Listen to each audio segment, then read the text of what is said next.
అండి, అందరికీ నమస్కారం. జై శ్రీకృష్ణ, జై శ్రీమన్నారాయణ. ముందుగా భగవత్ బంధువులందరికీ నమస్కారము. ఈరోజు 15వ పాశురము యొక్క విశేషాలు తెలుసుకుందాము.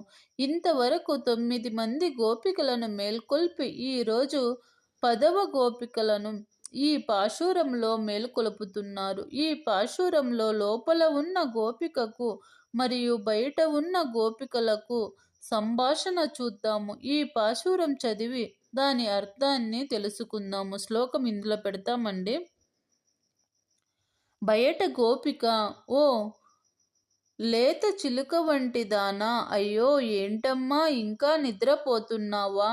లోపల గోపిక చిరాగ్గా చిరుబురులాడుతూ, చెవులు చిల్లులు పడినట్లు గట్టిగా అరవకండి, మీరే భక్తులు, మీరే గొల్లవాళ్ళని తెలుసమ్మా, ఇదిగో నేను వస్తున్నాను. బయట గోపిక, ఓ చిలుక, నువ్వు చాలా తెలివైన దానివి, చమత్కారంగా మాట్లాడగలవు. నీ నేర్పరితనము, నీ మాటలు, నీ సామర్థ్యము మాకు తెలియదు అనుకున్నావా? మాకు ముందే తెలుసు. లోపల గోపిక,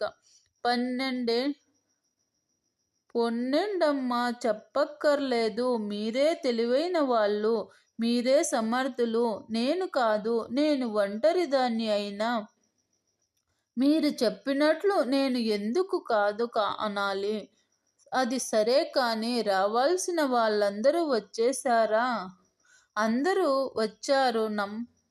నమ్మకం లేకపోతే నీవే వచ్చి లెక్క పెట్టుకో. నీకు వేరే 10 మంది గనుక బయటికి రా. కువలయ పిడమనే ఏనుగును, కంసుడు మొదలైన శత్రువులను సంహరించిన సర్వేశ్వరుడైన మయాదరి శ్రీకృష్ణుని కీర్తించుటకు రావమ్మా. వచ్చిన తరువాత అందరూ కలిసి శ్రీకృష్ణుని దర్శనానికి వెళదాము. ఇంతవరకు భగవద్భస్మాన్ని చేయవలసిన సాధన గురించి వివరించబడింది. ఇట్టి సాధన చేయుట చేత ఏర్పడవలసిన ప్రధానమైన లక్షణము అహంకారము తొలగడం. అది పూర్తిగా తొలగిన నాడు కానీ ఆచార్య సంవత్సరముంచే మంత్రము లభించి భగవందనము కలగదు. ఇట్టి పరిపూర్ణ స్థితిలో ఉన్న గోపిక ఈనాడు మేలుకొలపబడుతున్నది. రేపు 15వ పాశురం అండి.